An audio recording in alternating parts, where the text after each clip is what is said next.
Hello everyone, it's Mary Beth, and today I'm going to walk you through our boards feature. And this is important to understand because it allows you to do 3 different things at 3 different parts of the process, or at least that's how I like to use it. So those 3 things are going to be 1, at the beginning of a project, taking in information from your client, putting it in a nice format. This can be text and notes about the project and expectations, as well as images they may have provided you. The second is going to be those design presentations or concept boards. We're going to be pulling images from Pinterest. We may be pulling products from our library. We're going to be generally pulling ideas together to create concepts that we want sign off on. And then the third is going to be product boards. And that's as you put selections into Materio, you can then easily drop all of the selections, let's say for the kitchen, onto a board at one time and compose that. You can even toggle through different product options. You can duplicate the board and kind of create second scenarios. So I'm going to walk you through all of those, and I'm really excited to show you. So let's dive in. All right, let's go through the first scenario. So this is the scenario where you're taking in information from your client at the beginning of a project. So I'm going to go into my project. I'm going to create a new board. Your logo's here, and you can decide to leave that or not. But in this, I'm actually going to go ahead and add in some text here. So you'll see the text box drops in when I click new text, and then I'm just going to select it all and write project notes. And for me, I actually want this to be left aligned, so you can play around with that as well as increase the size. And then I'm going to use my standard the font there. You'll also notice that we have quite a few fonts you can pick from. So find one that works for you. Your brand's font may even be in here, and then you can use that. And then I'm actually going to click on this and hit duplicate. And that way I can go ahead and paste in my project notes here. All right. Now for this, I am going to actually make it a different font. So Helvetica, and then I'm actually going to make it smaller. And then I'm going to go ahead and duplicate this again. And I'm actually going to put this and call it design notes. And this is where, again, I'm going to duplicate this. I'm going to put here the design notes for this project that my client has kind of communicated to me already. And you know, I don't love this font. It feels like a little too thick. So I'm going to find one that I do like. Maybe I'll do it that one. Okay, they're a little bit lighter. That feels better. All right, so now I have my design notes here. And then what I also want to do is add in images. Now your client could have given you images via email. Maybe they gave them to you or sort of discussed certain images with you via text. You can upload those from your computer here. And you can upload multiple images at one time. So let's go ahead and drop all of these images into the board. And now we're going to work on composing this. So we're going to go ahead and kind of make these bigger. You can make it fill the whole box. And then we're just going to kind of make a layout so that our client knows that we've heard them. We kind of hear what they've given us. We're taking that into consideration as we are designing this project.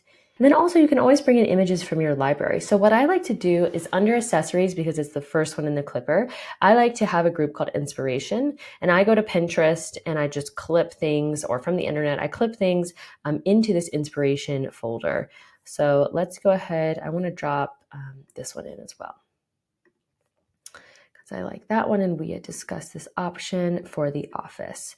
All right, so now you can see that I have some images here. We're going to go ahead and add in more text that just says client provided inspiration. And I'm going to make, I'm kind of feeling like I want to make it like this font. All right. So again, you can always go in and change these, play around with what you like. And then once you have a style that you like, you can always go in and duplicate this later.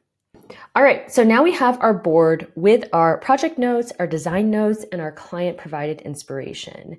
And we're going to call this client inspiration. So there you have it. We have our client inspiration on this project. And this is going to be great when you share this with your client. Maybe you share the initial proposal, or you just want to have this in the system for your team to see. The second option is going to be creating concept boards or presentations in Materio. So in this case, I'm going to go ahead again and create a new board. And this one, I really want to set up a template that I kind of like. I want to save, kind of set this up that I can duplicate. So I'm going to go ahead and add text here. And for the first project, we're going to do the dining room, or for the first board. So we're going to do this by room. That just typically makes sense to me, but you can do this however you desire and however your team typically does it. I'm going to set up our location name here at the top, and then now I'm going to start adding in images for my library. So in this case, I'm actually wanting to pull in ideas, things that I like for this dining room potentially. So I love this artwork. I want to pull in, this is a nice vibe and concept here. I love dramatic artwork. Maybe let's pull in this one. So what you're going to do is go back and find the images that you liked that you're considering pulling into this inspiration. Now, some of these may be sort of existing designs that you like the vibe of. Others might be materials or objects that you want to pull into this space. So I'm going to look through every one of my categories and I'm just selecting things as I find them. So I really like this large pendant over the table, but we could also go, yeah, I think we'll start with that. And then let's go ahead and go to furniture. And since this is the dining room, we're going to pull in a few options of kind of the vibes that we like. I love these chairs. And then let's filter down specifically by dining tables. I guess I don't have a lot in my library. We're going to pull in, let's search up here for table. See what I've got. Great. I love this one. We're going to do that one. All right. So here I'm just pulling in some images. You'll notice if the product has multiple images, it will drop all of the angles in. This is good because if you want to kind of create a pseudo rendering, if you will, you can do that. So I'm going to remove the background on this one. I'm going to remove the background on this one. And then I'm going to start to play around with how I want to fill this up. Now you can do this just in a grid. You can do this in a more pseudo rendering style, right? Where you are actually mocking up sort of the space, if you will. So what I'm going to do here is more of a pseudo render, I think. So I'm going to pull this one in, remove the background, fill, and just sort of start to lay out what it looks like to have these objects in the room together. And you can use these layered options here to go forward and backwards. So just know that that is there for you and kind of get specific. Now I'm going to do this big light over the table. So again, all of these are just kind of concepts that I'm coming up with. This isn't necessarily the actual product that I'm going to be selecting, but it is just putting some concepts together. All right.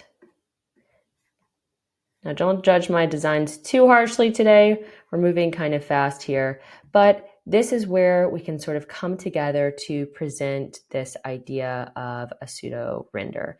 And I actually think I'm just going to get rid of that because I think it looks silly. All right.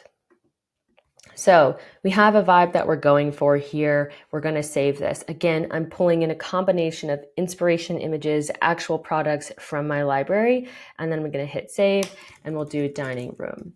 Now I'm going to show you the third option. So this time I'm actually going to use this button that says add selection. So I'm going to hit add selection, and then you'll notice that these are sorted by location. And we're talking about the dining room here. It says there are 8 items and there's a bunch of options for these. So I'm going to go ahead and do dining room and just add all of the options. Now you'll be able to see here if there was anything that was declined by your client.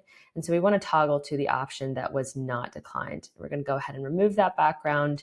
This is actually for a custom sort of rack that was there, a dish rack. So we're going to leave that. That was actually one of our inspiration images.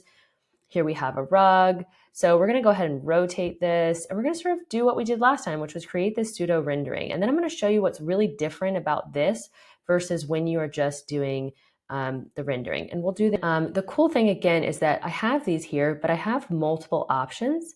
So I can toggle between all of the options that I've actually set up on this selection and that I'm actually showing to my client. So I'm going to put all the options here. And I'm going to go ahead and move this to the back.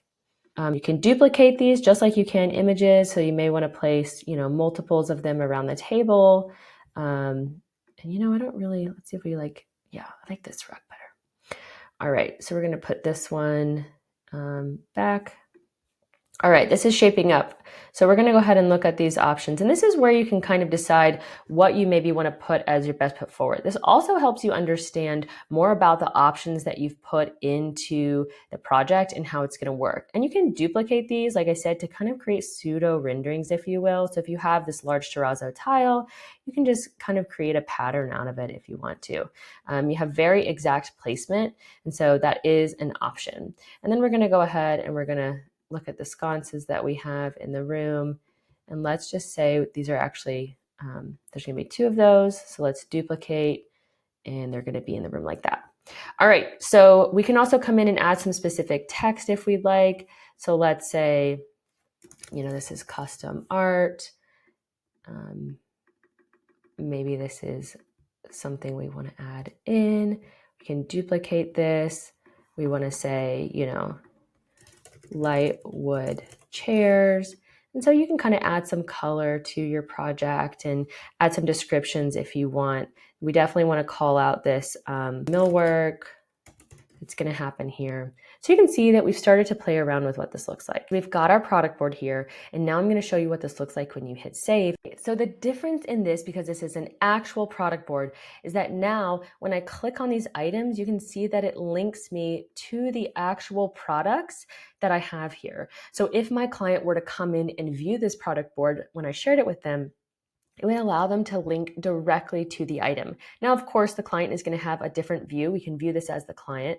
So now that the client can see this, if you've sent them the options, they will show up there as selections that they can look at. If they've approved them, they will see them. But it becomes this interactive mood board that is actually linked to the scope of work. So that's what we mean when we say product board in Materio. In times when you want to go into sort of a presentation mode, you can always go into this full screen mode here on the left, and then you can zoom in and bring it over on the right. And you can go through each of these boards, talk to them with your clients. You can actually come in and leave comments. So as you're going through a design presentation, definitely come in and type, client loves this, or invite them in to have a dialogue with you in the comments in your project.